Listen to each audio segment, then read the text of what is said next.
अगर आपको social media में कनेक्ट होना है मेरे साथ, तो आप इंस्टाग्राम पे ये यूपीएससी डाइजेस्ट विद राहुल पे आप फॉलो अप कर सकते हो, जिसका लिंक डिस्क्रिप्शन पे है। अगेन टेलीग्राम का भी लिंक डिस्क्रिप्शन पे, आप सीधा लिंक से कनेक्ट हो जाओगे और आपको अपडेट्स आती रहेंगी। मेरा नाम राहुल है। आज हम बात करने वाले हैं PT 365 अपडेटेड मटेरियल के बारे में। यहाँ पे हमने पॉलिटी कवर कर लिया है, इंटरनेशनल रिलेशन कवर कर लिया है। अब हम इकोनॉमी की तरफ बढ़ रहे हैं। तो इकोनॉमी की तरफ से न्यूज़ आ रही है। पहली वो है 15 फाइनेंस कमीशन रिपोर्ट। तो ये रिसेंटली टेबल हुई थी पार्लियामेंट में। तो फाइनेंस कमीशन रिपोर्ट किसने चेयर करा था, क्या होती है, इस सब के बारे में जानेंगे।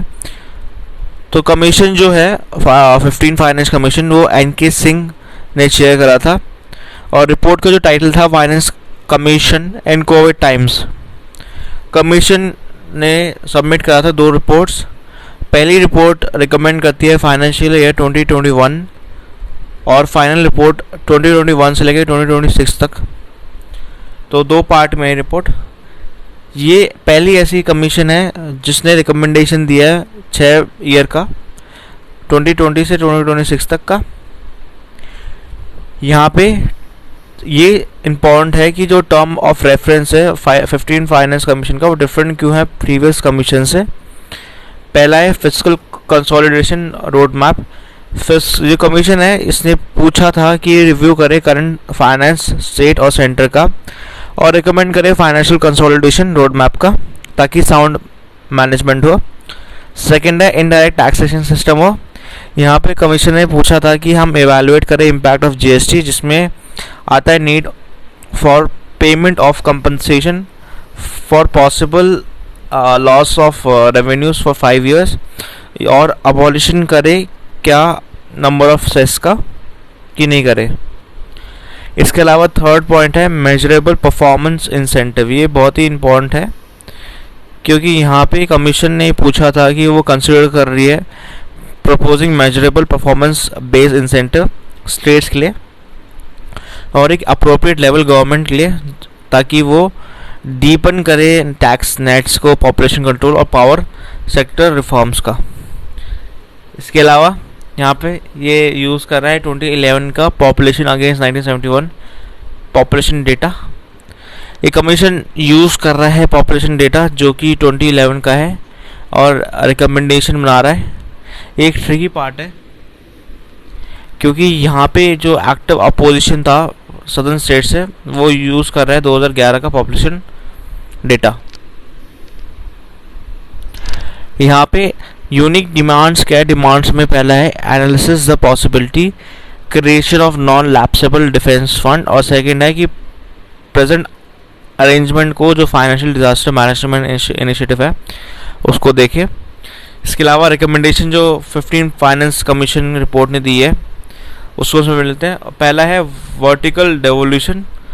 ये कमीशन रिकमेंड कर रही है मेंटेनेबल वर्टिकल डेवोल्यूशन 41% तक। ये आइडिया मेंटेन है सेम लेवल ऑफ डेवोल्यूशन जो रिकमेंड करता है 14 फाइनेंस कमीशन। एडजस्ट करता है अबाउट 1% जो की ड्यू चेंज है status of erstwhile state of Jammu and Kashmir जो न्यू यूटीज में आई है JNK की। इसके अलावा ग्रॉस टैक्स रेवेन्यू है 5 साल की पीरियड के लिए, वो एक्सपेक्टेड है कि वो होगा 135.2 lakh crore. Out of that divisible pool जो है डिडक्ट करके सेस का, सरचार्जेस का, कॉस्ट ऑफ कलेक्शन का, वो एस्टिमेट है 103 लाख करोड़। इसके अलावा हॉरिजॉन्टल डेवोल्यूशन है। हॉरिजॉन्टल डेवोल्यूशन प्राइमरी बेस्ड था 3 प्रिंसिपल पे। पहला है नीड ऑफ स्टेट्स, सेकेंड है इक्विटी अमंग स्टेट्स और थर्ड है परफॉर्मेंस ऑफ स्टेट। बैलेंस करता है 3 प्रिंसिपल को। 6 क्राइटेरिया यूज्ड है, वो कैलकुलेट करते हैं tax, distribution, income, distance, area, population और बड़ी सारी चीज़ें। इसके अलावा जो नेक्स्ट पार्ट है वो है ग्रांट टू स्टेट्स। इसमें पहला जो पार्ट है वो है रेवेन्यू डेफिशिएंट ग्रांट्स का, जिसमें 17 स्टेट्स हैं जिनको रिसीव होगा ग्रांट्स वर्थ ₹2.9 लाख करोड़ और एलिमिनेट करेगा रेवेन्यू डेफिशिएंट को।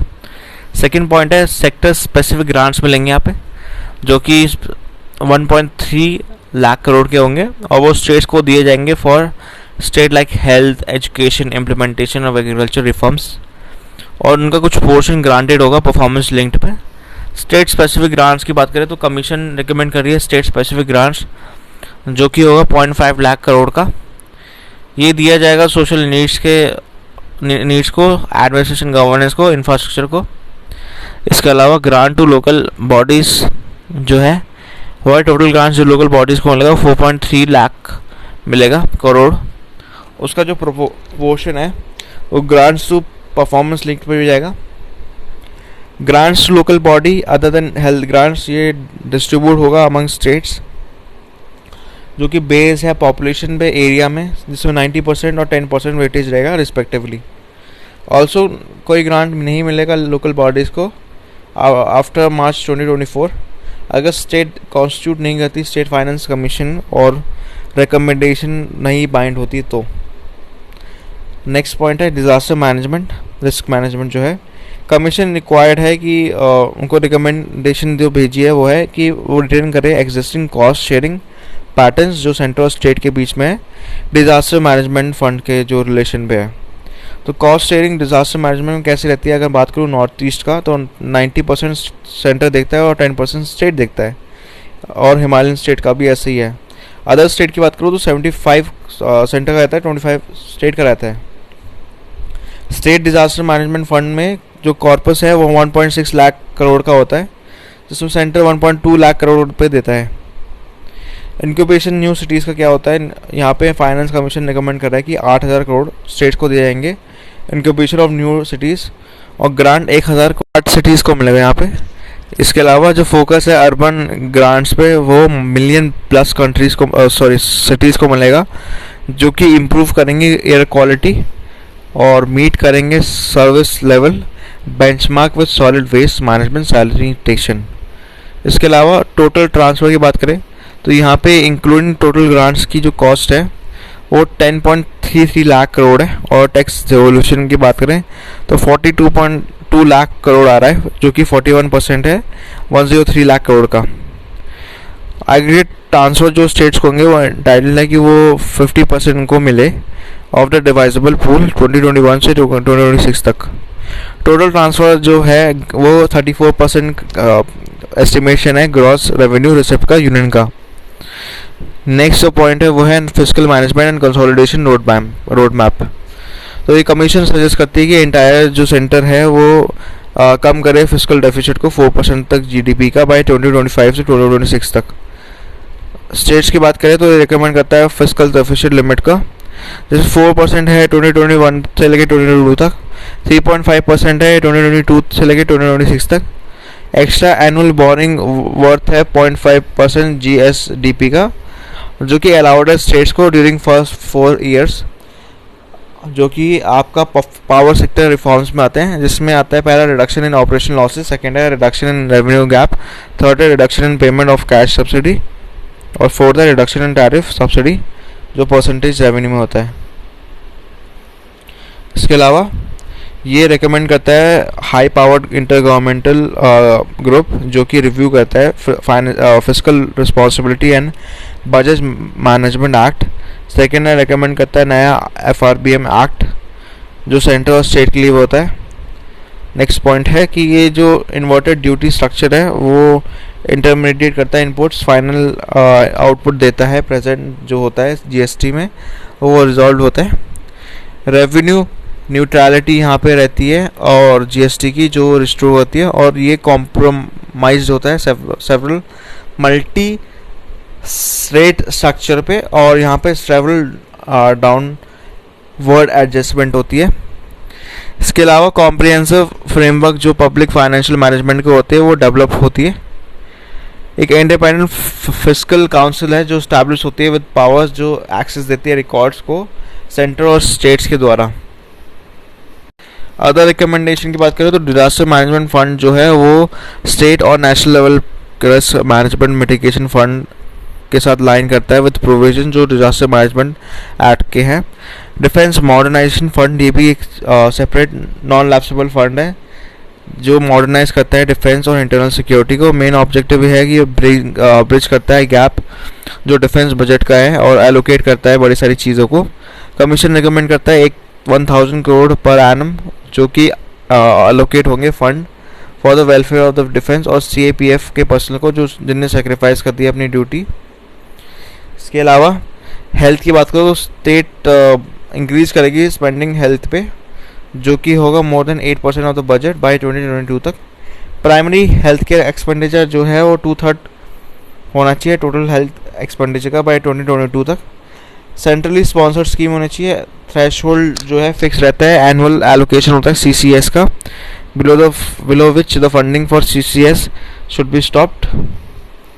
इसके अलावा रिलेटेड न्यूज़ पे बात करें तो सेंटर ने टाइटन करा है procedure grant for central fund जो CCS के अंदर आता है सेंट्रली स्पॉन्सर्ड स्कीम के अंदर थ्रू न्यू रूल्स। नए रूल्स में हर स्टेट के पास रिक्वायर्ड है कि वो सेटअप करे सिंगल नोडल एजेंसी हर CCS के लिए। सेंटर रिलीज़ करेगा कुछ फंड और जो स्टेट अकाउंट में जाएगा और वो ट्रांसफ़र होंगे SNA अकाउंट में 21 दिन के अंदर। यहाँ पे ये रिलीज़ करेगा with in 40 days of state government. Phase और कंडीशनल फंडिंग होगी सेंटर से। मोर देन 25% जो टोटल सेंट्रल फंडिंग आएगी वो बिगनिंग में आएगी फाइनेंशियल ईयर के। फर्दर फंडिंग जो होगी कंडीशन पे होगी और स्टेट गवर्नमेंट ट्रांसफ़र करेगा, इंश्योर करेगा utilisation of 75% of the total release funding. जितने भी इंटरेस्ट अर्नड है फंड से वो मैंडेटरी है कि वो रेमिट करेंगे respective consolidated fund of India से।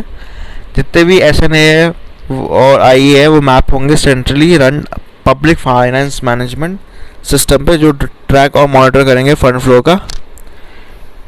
यहाँ ये बात करूँ तो 30 सेंट्रली स्पॉन्सर्ड स्कीम्स हैं जिसमें फ्लैगशिप है NREGA, mid day meal, PM Awas Yojana, national livelihood mission, PM scholarship, PM GSY, Swachh Bharat mission. ये स्कीम जॉइंटली फंडेड है बिगर ग्रांट्स का जो सेंटर की तरफ वर्क करता है towards achieving national goals and social and economic welfare. Central state funding की बात करूँ तो यहाँ पे पैटर्न जो है 60-40 का रेशियो है और 90-10 का रेशियो है जो वेरियस स्कीम्स और वेरियस स्टेट्स में रहते हैं। यहाँ पे WPI की बात कर रहे हैं हम, होलसेल प्राइस इंडेक्स। तो यहाँ पे आप देखो तो जो एनुअल रेट है होलसेल प्राइस इंडेक्स का वो 7.39% तक है, जो कि आपका है मंथ के लिए जो मार्च का महीना है 2021 का ओवर मार्च 2020, जो कि हाईएस्ट होलसेल इन्फ्लेशन रेट आया है सिंस अक्टूबर 2012। तो होलसेल प्राइस इंडेक्स क्या है ये रिफ्लेक्ट करता है कितना चेंज आया है एवरेज प्राइस में गुड्स का होलसेल लेवल पे।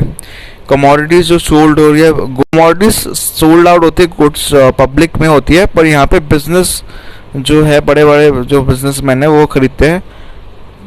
बहुत कम होता है जो कंज्यूमर खरीदते हैं, पर कंज्यूमर भी ले लेते हैं। होलसेल प्राइस इंडेक्स यही है।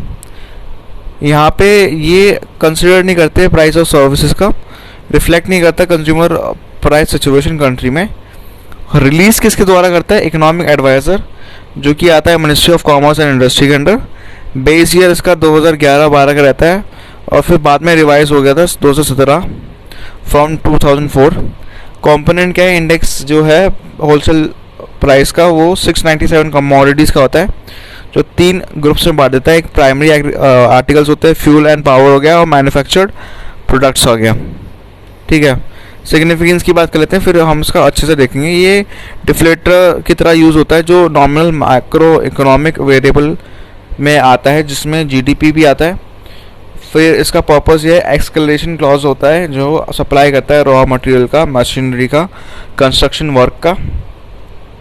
WPI सब इंडेक्स बोला जाता है, WPI फूड इंडेक्स का, जो कि एग्रीगेट WPI प्रोडक्ट्स का होता है जो फूड प्रोडक्ट्स होते हैं, मैन्युफैक्चर प्रोडक्ट्स होते हैं, जो मैन्युफैक्चर्ड होते हैं फूड प्रोडक्ट्स या फूड आर्टिकल्स जो प्राइमरी आर्टिकल के अंडर आते हैं। अलॉन्ग विथ CPI इसमें कंज्यूमर प्राइस इंडेक्स भी है और फूड प्राइस इंडेक्स है जो पब्लिश होता है CSO के द्वारा सेंट्रली, और स्टैटिस्टिक्स ऑफिस जो मॉनिटर करता है फूड इन्फ्लेशन इफेक्टिवली। इसके अलावा यहाँ पे कंपोनेंट देख लेते हैं WPI के। प्राइमरी आर्टिकल्स में फूड आर्टिकल्स आते हैं पहला, जिसमें cereals, paddy, wheat, pulses, fish, meat ये सारे होते हैं, और नॉन फूड आर्टिकल्स जिसमें फाइबर्स, ऑयल सीड, मिनरल्स ये आते हैं। ये इनका वेट बोलूँ तो 22.62% होता है और इसमें 117 आइटम्स आते हैं।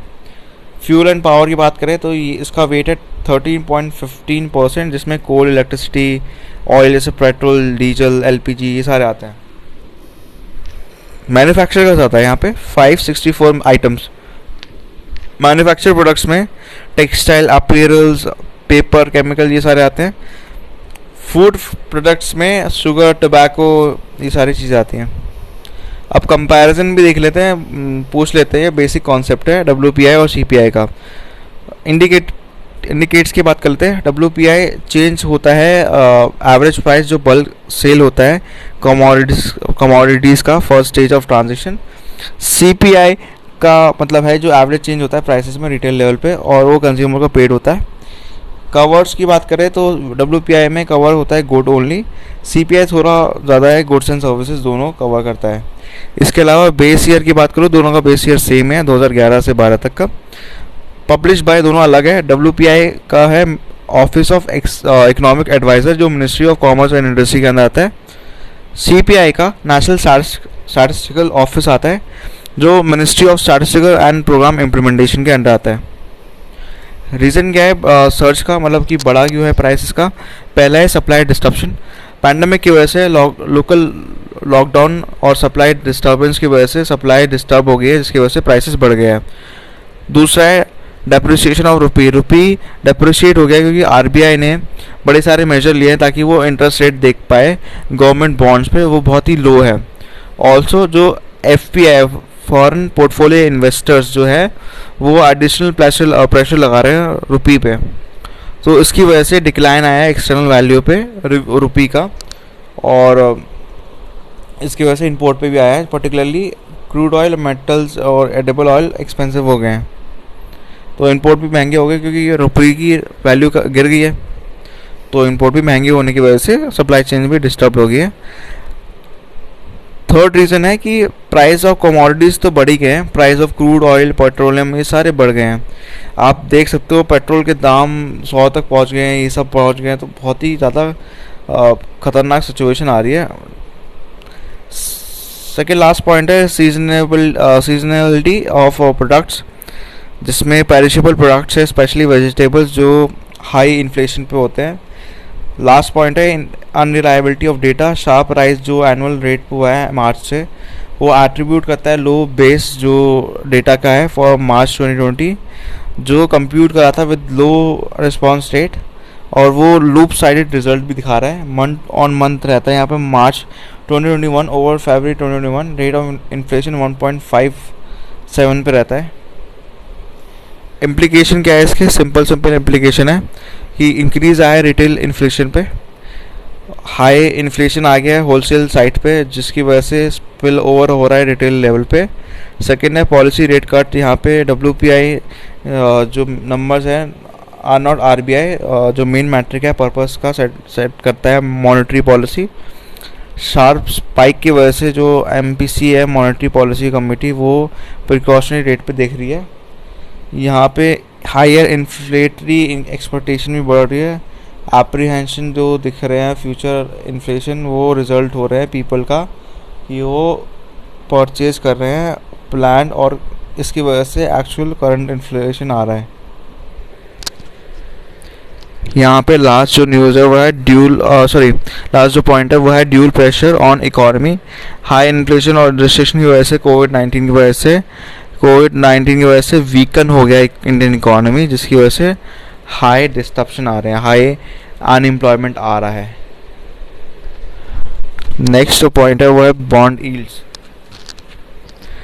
रिसेंटली US के 10-year ट्रेजरी बॉन्ड्स ने यील्ड विटनेस कराए शार्प इंक्रीज। एक्सपर्ट एस्टिमेट करते हैं कि ये डेवलपमेंट जो है इनडायरेक्ट इफेक्ट दिखाता है इंडियन इकोनॉमी पे। इसके अलावा जो बॉन्ड है, यहाँ पे बॉन्ड फिक्स इनकम इंस्ट्रूमेंट है जो रिप्रेजेंट करते हैं लोन मेड बाय इन्वेस्टर जो बोरो करते हैं। बॉन्ड कॉन्ट्रैक्ट होता है बिटवीन लेंडर और बोरोर, जो कि इंक्लूड करता है डिटेल्स ऑफ लोन और इसका जो पेमेंट होते हैं। की कैरेक्टरिस्टिक क्या है यहाँ पे? पहला है फेस वैल्यू, जो मॉनेटरी अमाउंट है बॉन्ड की वो वर्थ है मैच्योरिटी पे, ऑल्सो जो रेफरेंस अमाउंट है वो यूज़ होता है कैलकुलेट करने के लिए इंटरेस्ट पेमेंट। कूपन रेट की बात करें तो रेट ऑफ इंटरेस्ट जो है बॉन्ड इशूअर का वो पे होगा बॉन्ड पे। फॉर एग्जांपल 5% कूपन रेट होगा जो बॉन्ड होल्डर रिसीव करेगा 5% फेस वैल्यू पे बॉन्ड्स की। इसके अलावा यहाँ पे मैच्योरिटी डेट क्या है, डेट जो जहाँ पे बॉन्ड्स जो मैच्योर होंगे और बॉन्ड इशूअर पे करेगा bond holder face value of the bond. Bond yields की बात करें तो बॉन्ड यील्ड्स एसेंशियली ये दिखाता है financial return. Owner of bond जो है वो जा रहा है बॉन्ड से किसी भी टाइम पे। सिंपलेस्ट वर्जन यील्ड का है वो कैलकुलेट होता है फॉलोइंग मैनर पे। यील्ड मतलब कूपन अमाउंट है इनटू 100 डिवाइडेड बाय प्राइस। तो इससे पता चल जाता है यील्ड कितना है। अगर प्राइस जो है बॉन्ड का कांस्टेंट रहता है तो equal to the face value, तो yield of the bond same रहता है कूपन रेट पे। बट द बॉन्ड प्राइसेस जो है वो कांस्टेंट रहते हैं और वो चेंज होते हैं डेली बेसिस पे बड़े सारे फैक्टर्स पे, जैसे मनी सप्लाई इकोनॉमी पे रहता है, इंटरेस्ट रेट पे रहता है। ये फ्लक्चुएशन जो आता है प्राइसेस ऑफ बॉन्ड, इसकी वजह से दो सिनेरियो होते हैं। पहला है बॉन्ड ट्रेडिंग होती है प्रीमियम पे। बॉन्ड अगर ट्रेड हो रहा है higher than its face value तो इसे बोला जाता है trading at premium. In case yield of bond जो है लोअर रहता है कूपन रेट से। सेकेंड है बॉन्ड अगर ट्रेड हो रहा है डिस्काउंट पे, तो जो बॉन्ड है अगर ट्रेड हो रहा है lower than the face value तो इसे बोला जाता है trading at discount. In case yield of bond जो है हाई जाता है देन कूपन रेट्स। इस केस में तो बॉन्ड इशू होता है फेस वैल्यू 1000 पे और कूपन रेट होता है 5%। बॉन्ड अगर प्रीमियम में सेल हो रहा है तो 1200 होगा, 20% का प्रीमियम होगा तो हायर प्राइस होगा बॉन्ड पे, जिसकी वजह से लोअर यील्ड होगी। तो यील्ड है 50 डिवाइड बाय 1200। पर बॉन्ड अगर सेल कर रहा है डिस्काउंट प्राइस पे तो इसमें 800 रुपये का होगा, जिसमें 20% का डिस्काउंट होगा। लो प्राइस होगा बॉन्ड का, जिसकी वजह से हायर यील्ड होगी। तो यील्ड होगी 50 डिवाइड बाय 800। तो इशूअर ऑफ द बॉन्ड को पे करना पड़ेगा 1000 रुपये मैच्योरिटी पे, जो उसका ओनर है। तो ऐसे ट्रेड होता है।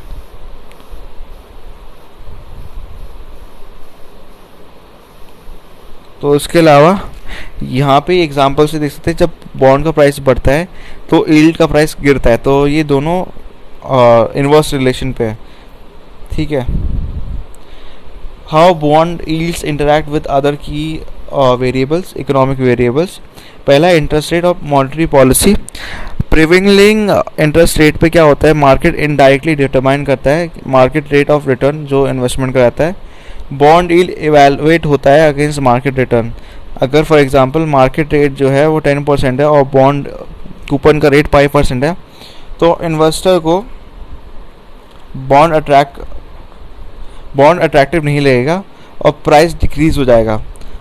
ऑन द अदर हैंड अगर मार्केट रेट है रिटर्न का 1% और बॉन्ड रेट है 5% तो इन्वेस्टर अट्रैक्ट होगा और प्राइस भी इंक्रीज़ होगा, क्योंकि इंक्रीज़ हुआ है बॉन्ड प्राइस पे, जिसकी वजह से डिक्रीज आया बॉन्ड यील्ड में और वाइस वर्सा रहता है। स्टॉक प्राइसेस की बात करें तो गवर्नमेंट बॉन्ड यील्ड करते हैं प्रॉक्सी जो रिस्क फ्री रेट पे रहते हैं और ये मार्केट रेट पे प्रिवेल करता है। देयरफॉर अगर गवर्नमेंट बॉन्ड ज़्यादा होंगे तो रिटर्न भी जो है ज़्यादा आएगी स्टॉक मार्केट में और मार्केट जो है वो लेस हो जाएगी, लेस अट्रैक्टिव होगी और इसकी वजह से जो जनरल डिमांड और प्राइस है स्टॉक का वो ड्राइव होगा। ऑल्सो अगर यील्ड कम होगी तो अपोजिट होगा, मतलब ज़्यादा बढ़ेगा चीज़ें। Higher bond yield indirectly borrowing cost को पुश करती है कंपनीज को और इंडिविजुअल को। इससे क्या होता है कि ये रिड्यूस करता है अर्निंग अवेलेबल स्टेक होल्डर्स की, जो डायरेक्टली इफेक्ट करती है बजट ऑफ रिटेलर बोरोवर्स का। अच्छा, यहाँ पे क्वेश्चन आता है कि कैसे इम्पैक्ट आ रहा है rising US bonds yield on India. तो कैपिटल फ्लो जो एक कंट्री से दूसरी कंट्री में होता है वो मार्केट डायनामिक्स को चेंज कर देता है। अगर मान लो कोई एक लार्ज इकोनॉमी है, डायरेक्टली इनडायरेक्टली इम्पैक्ट करती है दूसरी इकोनॉमी को। यहाँ पे सेम ही चीज़ है कि rising US bond prices impact कर रहे हैं इंडिया को। पहला है डिक्रीज फ्लो ऑफ इन्वेस्टमेंट हो रहा है। यूएस एक सोर्स है जो मतलब एक सोर्स है जहाँ से बहुत सारा फ्लो होता है इक्विटी मार्केट पे अदर कंट्रीज़ पे, जिसमें इंडिया भी आता है। अगर राइज रहेगा यूएस का प्राइस पे तो वो डोमेस्टिक बॉन्ड्स में लुक्रेटिव रहेगा जो कंट्री के इन्वेस्टर्स में रहते हैं। पोटेंशियल डिप्लीशन होता है रुपये का, फ्लो का कैपिटल का डिक्रीज होगा जिसकी वजह से यील्ड ज़्यादा आएगा, तो वो डायरेक्टली अफेक्ट करेगा रुपये डॉलर मार्केट इक्विलिब्रियम को और इसकी वजह से डेप्रिसिएशन आ जाएगा। ड्राइव करता है, थर्ड पॉइंट है डोमेस्टिक बोरिंग कॉस्ट को। अगर बॉन्ड यील्ड्स जो यूएस में पुशअप करते हैं यील्ड इंडिया में, तो इफेक्ट करता है रिटर्न ऑफ कंपनीज जो कि इंक्रीज करता है बोरिंग कॉस्ट को। इसके अलावा गवर्नमेंट सिक्योरिटी एक्विजिशन प्रोग्राम जो है GSAP recently by monthly monetary policy announcement हुई है। RBI ने अनाउंस करा है कि नया प्रोग्राम है GSAP, government security acquisition programme, जो परचेज करता है गवर्नमेंट बॉन्ड्स, जिसका है 1 लाख करोड़ फर्स्ट क्वार्टर में फाइनेंशियल ईयर 2022 तक। GSAP की बात करें तो अनकन्वेंशनल मॉनेटरी पॉलिसी है जो कि सिमिलर है ओपन मार्केट ऑपरेशन का। यहाँ पे परचेज एंड सेल होता है गवर्नमेंट सिक्योरिटीज़ का जो RBI ट्रेड करता है बिहाफ ऑफ गवर्नमेंट और रिड्यूस करता है वोलेटिलिटी बॉन्ड मार्केट में। डिफरेंस क्या है OMO और GSAP पे? RBI पीरियोडिकली परचेज करता है गवर्नमेंट बॉन्ड्स मार्केट से through OMO open market operation, while जो GSAP है वो अप फ्रंट कमिटमेंट है सेंट्रल बैंक का मार्केट पे और वो परचेज करता है बॉन्ड्स जो स्पेसिफिक अमाउंट पे है। GSAP एक OMO है with distinct character.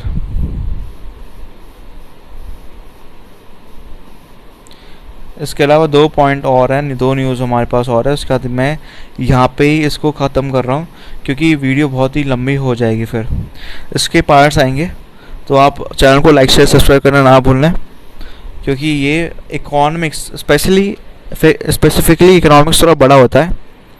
Capital gains tax की बात कर रहे हैं।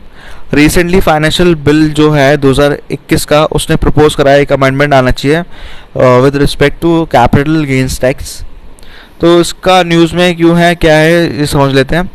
अमेंडमेंट जो इम्पोज करता है CGT, वो किसी भी एसेट या शेयर्स पे करता है जो रिसीव करा जाता है एक पार्टनर ऑफ कंपनी का जब वो रिटायर होता है। गाइडलाइंस क्लियरिफाई करता है कि जहाँ पार्टनर रिसीव करता है कोई भी मनी या कोई भी एसेट और डिसोल्यूशन के टाइम पे या रिकॉन्स्टिट्यूशन के टाइम पे फर्म का, तो प्रॉफिट और या गेंस जो है वो अराइज होता है और यहाँ पे चार्जेबल रहता है गेंस कैपिटल गेंस के अंडर। फर्दर जो टैक्स है डिवाइड होता है नोशनल गेन पे। जो गेन बेसिकली मिलता है डिफरेंस होता है फेयर मार्केट वैल्यू का और एक्चुअल कॉस्ट का। कैपिटल गेन्स टैक्स क्या है? ये एक टैक्स है जो ग्रोथ ऑफ वैल्यू और इन्वेस्टमेंट में लगता है जब कोई इंडिविजुअल इंकर्ड करता है या कोऑपरेशन सेल आउट करते हैं इन्वेस्टमेंट को। और ये इसके कुछ कैरेक्टरिस्टिक्स होते हैं कैपिटल गेन्स टैक्स के भी, जो हम देख लेते हैं। पहला है ये टैक्स अप्लाई नहीं होता अनसोल्ड इन्वेस्टर्स पे। सो स्टॉक शेयर जो अप्रिशिएट होते हैं हर साल वो इंकर नहीं करते कैपिटल गेन्स टैक्स पे अनटिल जब उनको बेचा ना जाए। सेकंड पॉइंट है कैपिटल गेन्स ट्रीटमेंट जो है अप्लाई करता है कैपिटल एसेट्स पे, जैसे स्टॉक्स हो गया, बॉन्ड्स हो गया, ज्वेलरीज हो गया, कॉइन कलेक्शन हो गया, रियल एस्टेट हो गया, इस पे लगता है। इन अदर वर्ड्स ये अप्लाइज होता है सिर्फ ओनली ट्रांजेक्शन में जो कैपिटल होते हैं नेचर में, मतलब जिसकी वजह से एसेट बन रहा हो या घट रहा हो। कैपिटल गेन्स एप्लीकेबल नहीं है इनहेरिट प्रॉपर्टी पे, क्योंकि वहाँ पे कोई सेल नहीं हो रहा, ओनरशिप ही चेंज हो रहा है। हाउएवर अगर एक ओनरशिप इनहेरिट है और एसेट डिसाइड है कि वो सेल कर रहा है तो कैपिटल गेन्स टैक्स एप्लीकेबल होगा उस टाइम पे। ठीक है, यहाँ पे CGT जो है फ्रेमवर्क है डिवाइड है 2 पार्ट में। पहला है short term capital gains tax जो शॉर्ट टर्म कैपिटल एसेट पे होते हैं, जहाँ पे एसेट जो है वो एक पीरियड के लिए होता है 36 मंथ्स के लिए, इससे कम भी हो सकता है, उसे शॉर्ट टर्म कैपिटल एसेट भी बुलाया जाता है। क्राइटेरिया क्या है? 36 मंथ्स से रिड्यूस होकर 24 मंथ्स हो गया और ये होता है इनमूवेबल प्रॉपर्टी के लिए, जैसे लैंड हो गया, बिल्डिंग हो गया, हाउस प्रॉपर्टी हो गया। फॉर इंस्टेंस अगर आपने सेल करा है एक house property after holding a period of less than 24 months, तो कोई भी इनकम अराइज हो सकती है जो शॉर्ट टर्म कैपिटल गेन्स पे आती है। आपके लॉन्ग टर्म की बात करें तो लॉन्ग टर्म होता है 36 मंथ से ज़्यादा, वो लॉन्ग टर्म एसेट होता है। इसके अलावा यहाँ पे आप देखो तो how capital gains tax is levied, तो एक्शन होता है यहाँ पे बाइंग अ कैपिटल, तो बाइंग ऑफ कैपिटल पे कॉस्ट ऑफ बाइंग का लगता है। होल्डिंग एंड डेवलपिंग एसेट तो कॉस्ट ऑफ मेंटेनेंस वो एक्चुअल कॉस्ट ऑफ एसेट होता है। फिर अगर आप सेल कर रहे हो एसेट को तो रेवेन्यू जो वहाँ से आ रहा है सेलिंग द एसेट वो फेयर मार्केट वैल्यू है। तो यहाँ पे ऐसे कैलकुलेशन कहता है, कैलकुलेशन ऐसे होता है, नोशनल गेन जो होता है, फेयर मार्केट वैल्यू होता है सेलिंग प्राइस, एक्चुअल कॉस्ट होता है buying plus maintenance, capital gains जो है टैक्स लिविड होता है नोशनल गेन पे। अगर नोशनल गेन है 1 लाख का तो CGT होता है रेट 10% का, तो 10% 1 लाख का कितना 10,000 रुपये लगेगा कैपिटल गेन्स का। ठीक है, लास्ट जो न्यूज़ है इसकी वो है इक्वलाइजेशन लेवी। फाइनेंशियल बिल 2021 ने प्रपोज करा है चेंजेस इन इक्वलाइजेशन लेवी में। क्या चेंजेस है देख लेते हैं। इंडिया में 6% की इक्वलाइजेशन लेवी इंट्रोड्यूस हुई है 2016 में। एप्लीकेबिलिटी है यहाँ पे डिजिटल एडवर्टीजमेंट सर्विसेज पे, जो कि नॉन रेजिडेंट कंपनीज में आते हैं विदाउट परमानेंट एस्टैब्लिशमेंट इंडिया में। वो एक्सीड करते हैं 1 लाख ईयर। 2020 से 21 की बात करो तो यहाँ पे जो एम्बेट है, लिवी होता है, रिवाइडन होता है, इसमें बड़ी सारी चीज़ें आती है, जैसे ई कॉमर्स कंपनीज आती है जो जिनके पास एप्लीकेबल टैक्स रेट जो है 2% का रहता है ऑन द अमाउंट जो रिसीव कराया था ई कॉमर्स ऑपरेटर के अंडर। इसके अलावा यहाँ पे चेंजेस जो हैं फाइनेंशियल बिल पे, वो पहला है रॉयल्टी और फी रहता है यहाँ पे टेक्निकल सर्विसेज के लिए जो एक्सक्लूडेड होते हैं EL से। गुड्स जो इंडियंस ओन करते हैं और अट्रैक्ट नहीं करते इक्वलाइजेशन लेवी, EL अप्लाई करता है इवन जो कंपनीज सेल नहीं करते गुड्स और सर्विसेज को प्लेटफॉर्म पे। कोई भी पार्ट जो ट्रांजेक्शन का ऑनलाइन हो, even if only an online payment, ये एक्सपेक्ट है कि वो ब्रिंग करे बड़े सारे प्लेयर्स को एम्बेड के अंदर। Online sale of goods, online provision of services include करते हैं ऑनलाइन एक्टिविटीज़ जैसे acceptance of offer for sale, place कर रही है परचेज ऑर्डर का, एक्सेप्ट कर रहे हैं परचेज ऑर्डर का। पहले क्या होता, इंडिया आर्ग्यू कर रहा है कि US के अगेंस्ट की US का जो ट्रेड रिप्रेजेंटेशन क्लेम है वो डिस्क्रिमिनेटरी है और रिस्ट्रिक्ट करता है US कॉमर्स को। तो यहाँ तक की ये न्यूज़ है। नेक्स्ट में हम बात करेंगे बैंकिंग के बारे में। तब तक के लिए लाइक शेयर सब्सक्राइब करें और